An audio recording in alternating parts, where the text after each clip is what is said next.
주홍글 씨 다들 한 번쯤 들어보셨죠? 근데 미국에서 가장 유명한 이 소설이 사실 대부분의 사람들이 그냥 휙 넘겨버리는 아주 길고 긴 서문으로 시작한다는 거 알고 계셨나요? 오늘 바로 그 미스터리를 한번 파헤쳐 보려고 합니다. 아니, 왜 이렇게 대단한 소설이 하필 이렇게 지루해 보이는 공무원 얘기로 시작하는 걸까요? 그냥 귀찮은 숙제라고 생각하지 마시고요. 저랑 같이 풀어보는 하나의 수수께끼라고 생각해 보세요. 알고 보면요, 이 서문이 소설 전체를 여는 아주 중요한 열쇠거든요. 자, 그럼 본격적으로 시작해 볼까요? 이 에세이는요, 그냥 서문이 아닙니다. 이건 뭐랄까, 호선의 뜻밖의 프리퀄, 그러니까 본편에 시작되기 전의 이야기인 셈이죠. 한 작가의 창의력이 완전히 죽었다가 기적처럼 다시 살아나는 과정을 담은 거의 자전적인 이야기라고 할 수 있습니다. 이야기의 배경은 이렇습니다. 이야기책이나 쓰던 작가 너세니얼 호손이 있었어요.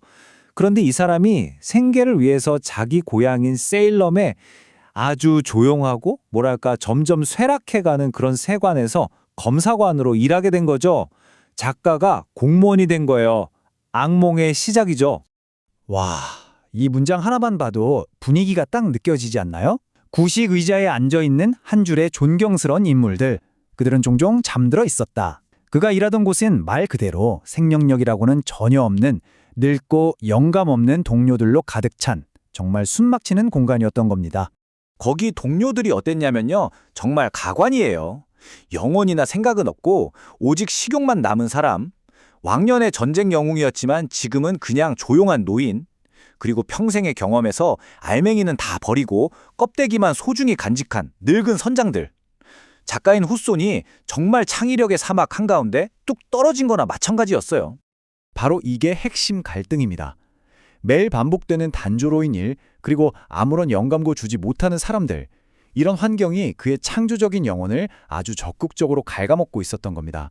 그의 말처럼 상상력이라는 거울이 완전히 녹슬어버려서 아무것도 비춰내지 못하는 그런 상태가 된 거죠. 그런데 그를 짓누르는 건 이게 다가 아니었어요.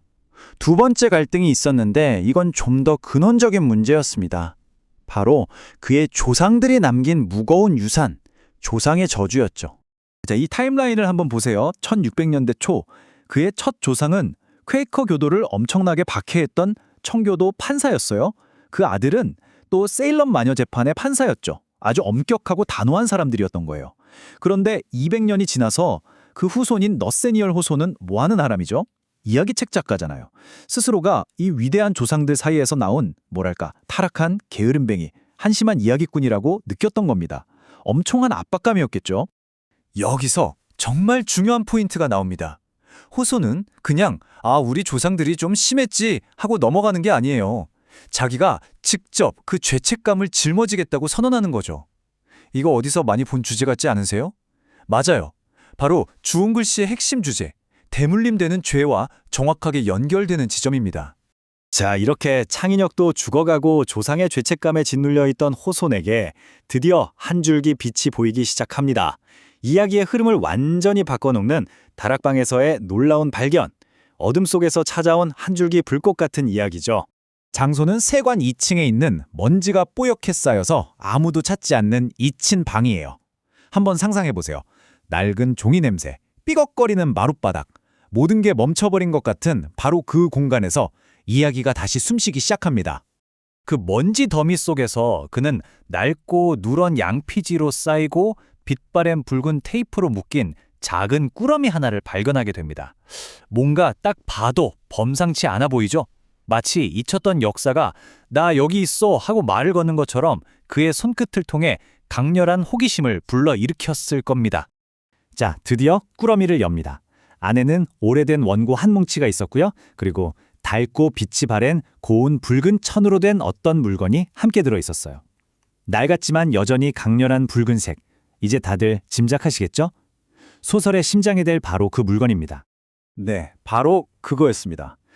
그것은 대문자 A였다. 주홍글씨, 그 자체였던 거죠. 이건 그냥 낡은 물건을 찾은 게 아니었어요. 죽어가던 그의 상상력을 한순간에 깨워버린 거의 계시와도 같은 발견이었습니다. 그리고 정말 소름 돋는 묘사가 이어져요.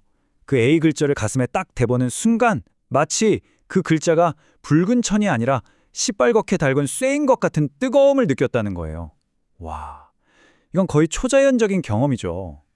바로 이 강렬한 감각이 꺼져가던 그의 창조성에 다시 불을 붙인 영감의 불꽃이었습니다. 여기서 호손이 정말 똑똑한 문학적 장치를 하나 써요. 바로 액자소설이라는 건데요. 이게 뭐냐면 이야기 바깥에 또 다른 이야기를 둬서 이 안의 이야기는 내가 지어낸 게 아니라 실제로 발견한 진짜 기록이야 라고 말하는 거예요. 독자 입장에서는 어떨까요? 이거 진짜 있었던 일인가 싶으면서 이야기에 확 몰입하게 되는 거죠. 소설의 엄청난 현실감과 진정성을 불어넣는 아주 영리한 방법입니다. 자, 이렇게 영감의 불꽃도 찾았고 이야기의 틀도 잡았어요. 그런데 이 발견이 소설로 완성되기까지는 마지막으로 아주 아이러니한 운명의 장난이 한 번 더 필요했습니다. 어떻게 되냐면요. 선거에서 대통령이 바뀐 거예요. 그러자 정치적인 말설의 천사가 찾아와서 호소는 그 지긋지긋한 세관에서 잘리고 맙니다. 겉으로 보기엔 완전 실패한 인생이죠. 직장에서 쫓겨났으니까요. 근데요, 이게 바로 신의 한 수였습니다. 이 두 가지 운명을 비교해보면 모든 게 명확해져요. 세관원으로 계속 살았다면 안정적이었겠죠. 하지만 권태롭고 창의력은 죽고 그냥 사무실에서 늙어갔을 겁니다. 반면에 작가로 사는 삶은 위험하고 불안정하죠. 하지만 자유롭고 창의력이 살아있고 다시 문학하는 사람이 될 수 있었어요. 결국 해고는 재앙이 아니라 그를 감옥에서 꺼내준 해방이었던 겁니다. 호손 자신도 이걸 아주 잘 알았어요. 이 문장 좀 보세요. 내 운명은 자살하려던 사람이 운 좋게 살해당하는 것과 비슷했다. 정말 호손다운 블랙 유머죠? 스스로 목숨을 끊을 용기는 없었는데 누가 대신 죽여줘서 고맙다는 거잖아요. 예술가로서 그에게 해고가 얼마나 절실하고 고마운 사건이었는지를 이보다 더 잘 표현할 순 없을 겁니다. 자, 그럼 이제 정리를 해보죠. 우리가 지금까지 살펴본 이 서문, 이 숨겨진 프리퀄이 도대체 왜 그렇게 중요할까요? 왜 이게 주온 글씨를 여는 열쇠라고 하는 걸까요? 네 가지로 딱 정리해드릴게요. 첫째, 이건 우리가 읽을 소설이 어떻게 태어났는지 알려주는 탄생 비화예요. 둘째, 죄책감, 비밀, 과거 같은 소설의 핵심 주제를 미리 다 깔아주는 역할을 하죠. 셋째, 이거 실화기반이야 라고 말하면서 소설에 진정성을 부여하고요.